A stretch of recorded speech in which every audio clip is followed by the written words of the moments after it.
เว้าภาษาใต้แหลงเธอฟังได้มื้อนี้เนาะจะมาว่าภาษาท้องถิ่นภาษาลาวท้องถิ่นเนาะภาษาใต้แหลงนี่เนาะก็ทักทายสบายดีพ่อแม่พี่น้องปองปายเมจุกุจุกนเนาะมื้อนี้ออกมาเซเว่นมาแล้วเอาน้องไม่สมมากินกลางหน้าปัวจับถ้วยมาเอาเวทมาโอ้ของความเป็นล้าดีแต่ปกครองเอาคันหน้าแต่ตกแฟร์เสียยมชม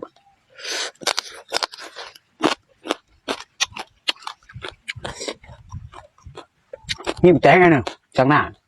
เนี่ยตัวไม้ตัวปูธรรมศาสตร์ตึงไงตรงไหนมาเด้อเรานำเดียว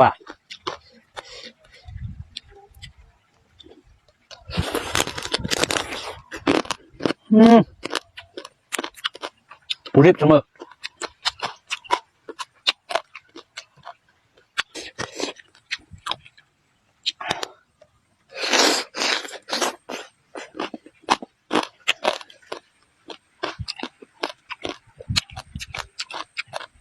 มากลางหน้าเนี่ยฟักเดินกว่าละฟักบอกฟักเวียน